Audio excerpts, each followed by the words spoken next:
जय हिंद। आज का आपका क्लास होने वाला है बीएसएससी कार्यालय परिचारिका और आपका एग्जाम डेट निकल चुका है। आपका एग्जाम अप्रैल से स्टार्ट है। बीएसएससी कार्यालय परिचारिका एग्जाम कब से स्टार्ट है? अप्रैल से। और जो एग्जाम होता है उसमें टोटल आपका 100 क्वेश्चन पूछा जाता है। बीएसएससी कार्यालय परिचारिका में कितना क्वेश्चन पूछा जाता है? 100 क्वेश्चन पूछा जाता है जो 10th लेवल पर भरे हैं। ठीक है, जो 10th लेवल पर भरे हैं उसमें 100 क्वेश्चन पूछा जाता है और उनका एग्जाम डेट आ गया। जो 10th लेवल पर फॉर्म भरे हैं उनका एग्जाम डेट अप्रैल से आ गया है। ठीक है, तो आज का यह वीडियो उनके लिए बहुत खास होने वाले हैं जो इस बार एग्जाम देने वाले हैं और जो तैयारी नहीं की है। तो यह वीडियो आपके लिए संपूर्ण निचोड़ होने वाला है। यह वीडियो काफी लंबा नहीं होगा, मात्र 30 से 40 प्रश्न आपको जीके का करवाएंगे और वहां से आधा से ज्यादा प्रश्न सेम टू सेम हुबहू आपके एग्जाम में देखने को मिलेगा। ठीक है, तो आज का आपका पहला प्रश्न जो कि इसको क्या बोलते हैं, करंट अफेयर, ये वाला प्रश्न आपके एग्जाम में बार बार छपता है। ऐसा एक सवाल आपके एग्जाम में आएगा, बिहार का वर्तमान राज्यपाल कौन है? काफी इंपोर्टेंट सवाल है, बिहार का वर्तमान राज्यपाल कौन है? तो याद रखिएगा आरिफ मोहम्मद खान हो जाएंगे। कब बने थे? 2025 ईस्वी में आपके बिहार के वर्तमान राज्यपाल बने थे। मतलब अभी पूछेगा कि अभी के समय में वर्तमान राज्यपाल कौन है? आरिफ मोहम्मद खान है। बी ऑप्शन इसका क्या हो जाएगा? बिल्कुल राइट हो जाएगा। इससे ज्यादा इससे प्रश्न पूछेगा ही नहीं। सिर्फ इससे क्या सवाल बनेगा, बिहार का राज्यपाल कौन है? तो आरिफ मोहम्मद खान है। अगर बिहार का मुख्यमंत्री तो पूछ नहीं सकता, प्रथम मुख्यमंत्री ज्यादातर पूछता है आपके एग्जाम में। बिहार का प्रथम मुख्यमंत्री कौन है? तो याद रखिएगा बिहार का प्रथम मुख्यमंत्री आपका कौन हो जाएंगे? डॉक्टर श्री कृष्ण सिंह हो जाएंगे। कौन हो जाएंगे? डॉक्टर श्री कृष्ण सिंह हो जाएंगे। और यहां पर आप लोग देख लीजिएगा, इसका भी जवाब आप लोग देख लीजिएगा। ठीक है, भारत के वर्तमान मुख्य चुनाव आयुक्त कौन है? मुख्य चुनाव आयुक्त का मतलब अभी में वर्तमान में मुख्य चुनाव आयुक्त कौन है, मतलब चुनाव कौन करवाते हैं? तो सभी को पता है, गणेश कुमार। गणेश कुमार। ठीक है, अभी सबको पता होगा। ठीक है, वो आप याद रखिएगा। ठीक है ना। और प्रथम पूछेगा कि भारत के प्रथम मुख्य चुनाव आयुक्त कौन थे? तो सुकुमार सेन थे। मतलब चुनाव करने वाले पहले व्यक्ति कौन थे? तो सुकुमार सेन थे। इस बात को आप याद रखिएगा। अभी वर्तमान में पूछेगा तो गणेश हो जाएंगे। गणेश कुमार भी आप लोग कह सकते हैं। ठीक है, हालांकि ऑप्शन गलत टाइप है तो कोई टेंशन की बात नहीं है, आप लोग याद रखिएगा। 2 नंबर आपका प्रश्न हो गया है। 3 नंबर सीधे आपके एग्जाम में आने वाला प्रश्न जो कि आपका कहां से है, संविधान से प्रश्न पूछा गया कि निम्न में से कौन सा मौलिक अधिकार केवल भारतीय नागरिकों को ही प्राप्त है? मतलब ऐसा कौन सा मौलिक अधिकार है जो केवल भारतीय नागरिक को ही प्राप्त है? तो किसको? भारतीय नागरिक को। कौन सा ऐसा है जो भारत के नागरिक को ही मौलिक वो चीज प्राप्त है? तो जैसे में भाषण और अभिव्यक्ति की स्वतंत्रता सिर्फ भारत में ही प्राप्त है। ठीक है, भाषण और अभिव्यक्ति की स्वतंत्रता याद रखिएगा। सी ऑप्शन क्या हो जाएगा? बिल्कुल इंपॉर्टेंट हो जाएगा। और इसमें क्या क्या प्रश्न आपके एग्जाम में छपता है यहां से देख लीजिएगा। ठीक है, देख लीजिए।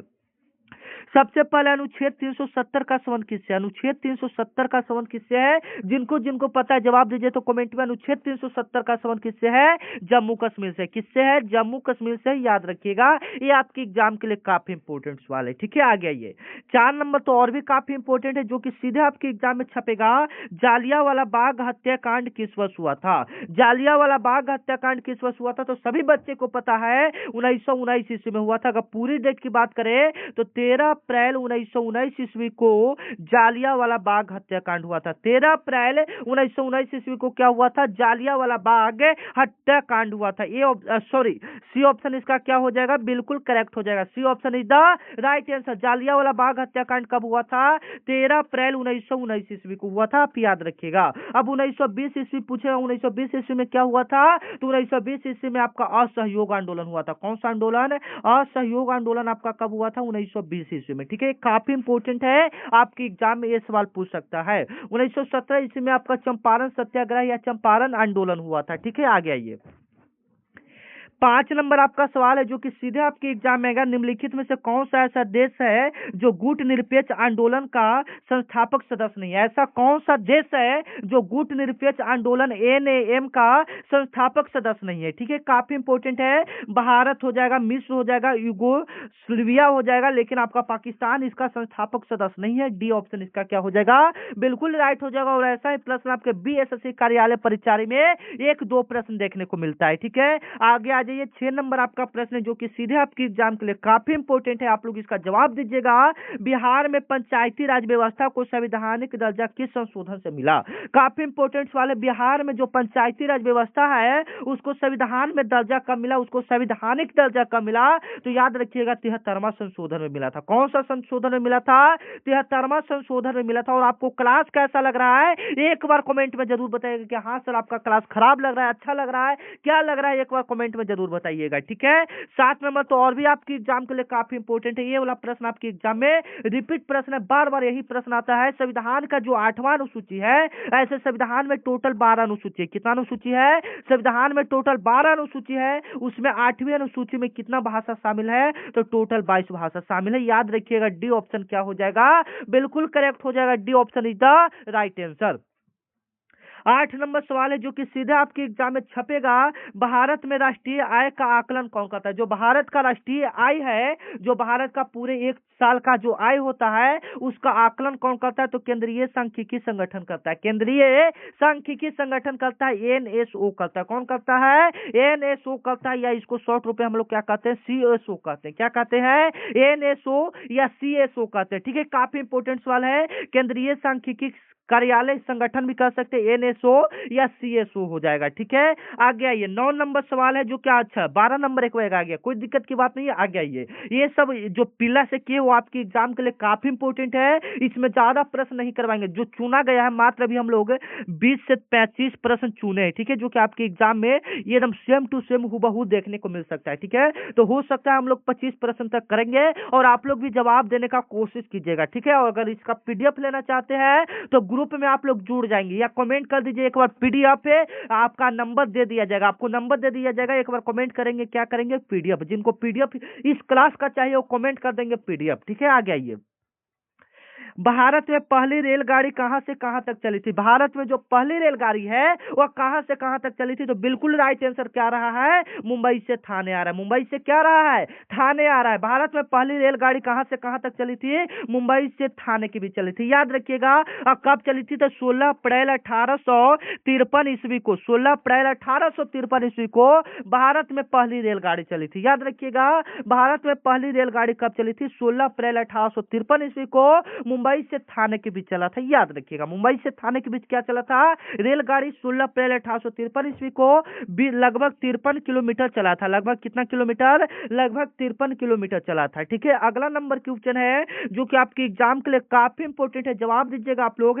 The Indian nation army, the Indian nation army, ये आपका बीएसएससी कार्यालय परिचारी से संबंधित प्रश्न है। इसका स्थापना किसने किया था? तो याद रखिएगा इसका स्थापना अपना आपका रास बिहारी बोस ने किया था। इसका स्थापना किसने किया था? रास बिहारी बोस ने किया था। बी ऑप्शन इसका क्या हो जाएगा? बिल्कुल करेक्ट हो जाएगा, B option is the right answer. अगला नंबर क्वेश्चन है, 14 नंबर सवाल है जो कि काफी इंपोर्टेंट है। विटामिन सी की कमी से, विटामिन सी की कमी से कौन सा रोग होता है? विटामिन सी की कमी से कौन सा रोग होता है? बिल्कुल राइट आंसर क्या हो जाएगा? अस्कर्वी। क्या होता है? अस्कर्वी हो जाता है। बी ऑप्शन इसका क्या हो जाएगा? बिल्कुल करेक्ट हो जाएगा। ठीक है, B option is the right answer. ठीक है, आगे अगले नंबर की ओर हम लोग चलते हैं जो कि सीधे आपके एग्जाम में आएगा, काफी इंपोर्टेंट है। ठीक है, 15 नंबर और भी इंपोर्टेंट है, अच्छे से देख लीजिएगा। ठीक है, आगे देखिए 15 नंबर सवाल क्या कह रहा है, आप लोग भी जवाब दीजिएगा। भारत का सबसे ऊंचा जलप्रपात कौन सा है? भारत का सबसे ऊंचा जलप्रपात कौन सा है? तो बताइए, भारत का सबसे ऊंचा जलप्रपात कुंचिकल जलप्रपात। कौन सा हो जाएगा? कुंचिकल जलप्रपात हो जाएगा। ठीक है, और एक बात मैं बता दूं, अभी तक आप लोग चैनल को सब्सक्राइब नहीं किए हो तो चैनल को क्या कर लोगे? एक बार आप लोग क्या कर लेंगे? सब्सक्राइब कर लेंगे। 1 मिनट वेट कीजिए आप लोग। हाँ, कलर देख लेते हैं कौन सा कलर सही है। हाँ, तो आप लोग चैनल को अभी तक सब्सक्राइब नहीं किए हो तो चैनल को सब्सक्राइब कर लीजिएगा, क्योंकि यह चैनल आपका बड़ा भाई की तरह है। इस पर डेली आपको बीएसएससी कार्यालय परिचारी से संबंधित आपको क्लास मिलेगा। ठीक है, आगे आइए। ये वाला हो गया, कुंचिकल हो गया ना, आ गया ये। 16 नंबर आपका सवाल है जो कि आपके लिए काफी इंपोर्टेंट है। सूर्य से सबसे निकटतम ग्रह कौन सा? सूर्य से सबसे निकटतम ग्रह कौन सा? तो याद रखिएगा सूर्य से सबसे निकटतम ग्रह कौन सा हो जाएगा? बुध हो जाएगा। कौन सा हो जाएगा? बुध हो जाएगा, यानी कौन सा हो जाएगा? मरकरी।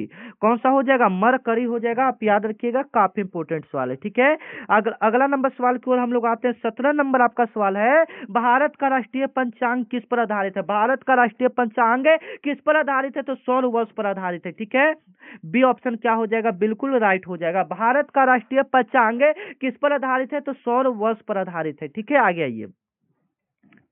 18 नंबर आपका सवाल है, सबसे हल्की धातु कौन सी है? सबसे हल्की धातु कौन सा है, याद रखिएगा, सबसे हल्की धातु आपका कौन सा हो जाएगा, लिथियम हो जाएगा। सौर मंडल से भी क्लियर कर लीजिएगा, यहाँ पर ये वाला हो गया ना। इससे अगर बड़ा ग्रह पूछेगा तो बृहस्पति हो जाएगा, छोटा ग्रह पूछेगा तो बुध हो जाएगा, लाल ग्रह पूछेगा मंगल हो जाएगा, नीला ग्रह पूछेगा क्या हो जाएगा, पृथ्वी हो जाएगा। ठीक है, आगे आइए। सबसे हल्की धातु कौन सा हो जाएगा, लिथियम हो जाएगा। ठीक है, आगे आइए। 19 नंबर आपका सवाल है जो कि आपके लिए काफी इंपोर्टेंट है, श्वेत क्रांति का जनक कौन है? श्वेत क्रांति का जनक कौन है, तो याद रखिएगा, श्वेत क्रांति का वर्गीज कुरियन हो जाएंगे और एम एस स्वामीनाथन किसका हो जाएंगे, हरित क्रांति के जनक हो जाएंगे। हरित क्रांति का जनक डॉक्टर एम एस स्वामीनाथन हो जाएंगे। ठीक है, आगे आइए। 20 नंबर आपका सवाल है जो कि सीधे आपके एग्जाम में होता है, भारत में सबसे पहले सूर्योदय कहाँ होता है? भारत में सबसे पहले सूर्योदय कहाँ होता है, बताइए। भारत में सबसे पहले सूर्योदय कहाँ होता है, तो अरुणाचल प्रदेश में। अगर पूरे देश में पूछेगा कि विश्व में सबसे पहले सूर्य कहाँ उगता है, विश्व में सबसे पहले सूर्य कहाँ उगता है, कोई बच्चे बता सकते हैं? जापान में। कहाँ में उगता है, जापान में उगता है। ठीक है, बताइए।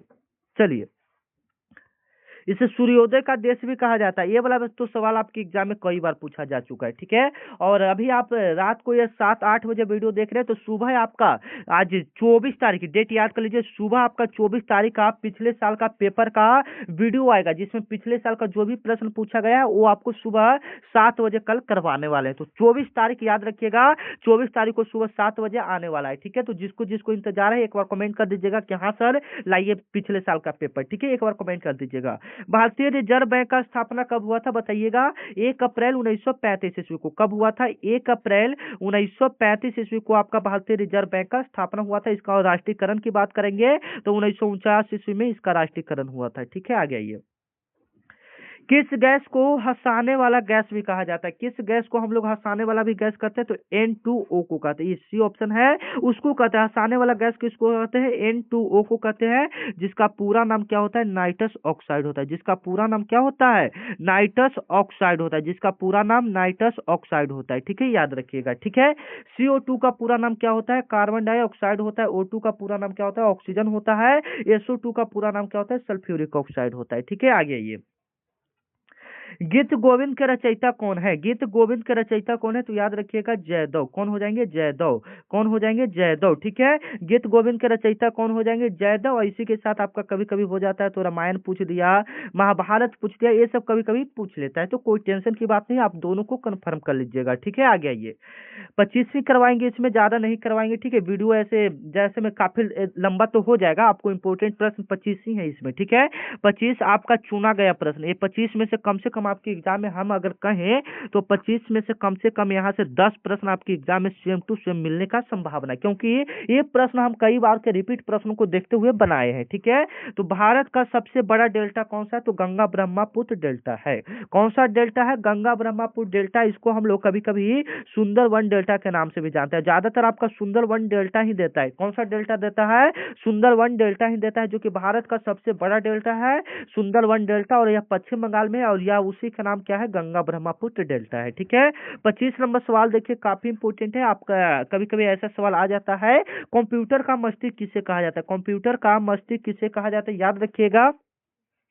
सीपीयू को हम लोग क्या कहते हैं, कंप्यूटर का मस्तिष्क कहते हैं। सीपीयू को हम लोग क्या कहते हैं, कंप्यूटर का मस्तिष्क कहते हैं। और इसका पूरा नाम भी कभी कभी पूछ देता है, तो याद रखिएगा सेंट्रल प्रोसेसिंग यूनिट होता है। ठीक है, मिलते हैं नेक्स्ट वीडियो में, तब तक के लिए जय हिंद। सुबह आपका 7 बजे कल 24 तारीख को आने वाला है पिछले साल का पेपर, तो आप लोग चैनल को सब्सक्राइब करके रखेंगे। ठीक है, और जाते जाते आप लोग एक बार क्या काम कीजिए, शेयर कर दीजिए। ठीक है, एक दो जो दोस्त हैं आपका तैयारी करते हैं, उनके पास यह वीडियो को एक बार जरूर शेयर कर दीजिए, ताकि इस पर जितना ज्यादा व्यूज जाएगा उतना ज्यादा हम आपको इंपोर्टेंट क्वेश्चन देंगे। ठीक है, इसमें कैसे 25 इंपोर्टेंट क्वेश्चन दिए, उसी प्रकार से आपको इंपोर्टेंट क्वेश्चन हम लोग देते रहेंगे। ठीक है, तो कमेंट में बताइए कि हाँ सर हमको दीजिए रोजाना इंपोर्टेंट क्वेश्चन। ठीक है, तो हम जरूर आपके लिए लाएंगे, एक बार कमेंट जरूर करेंगे आप लोग। ठीक है, मिलते हैं नेक्स्ट वीडियो में, तब तक के लिए जय हिंद, जय भारत। और अभी तक आप लोग व्हाट्सएप ग्रुप को ज्वाइन नहीं किए हैं, जो यहाँ तक वीडियो देख रहे हैं, जो ज्वाइन नहीं किए हैं, ऐसे तो बहुत सारे बच्चे ज्वाइन कर लिए हैं मेरे व्हाट्सएप ग्रुप को। जो बच्चे नहीं ज्वाइन किए हैं, इस नंबर पर व्हाट्सएप मैसेज नंबर पर BSSC लिख कर लिखकर मैसेज करेंगे। क्या लिखकर मैसेज करेंगे? BSSC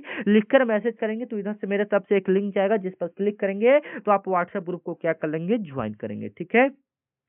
हाल फिलहाल चलिए एक आपके लिए होमवर्क छोड़ा जाता है, इसका जवाब आप लोग कमेंट में बताइएगा। ठीक है। जवाब सवाल क्या है देख लीजिएगा। बाहर रक्त का लाल रंग जो होता है वह किस कारण होता है? रक्त का लाल रंग किसके कारण होता है? यह जवाब है आपके लिए छोड़ा जाता है, यह क्वेश्चन आपके लिए छोड़ा जाता है। ठीक है, तो दीजिए जवाब आप लोग फटाफट। मिलते हैं सुबह के वीडियो में पिछले साल के पेपर के साथ। जय हिंद, जय भारत।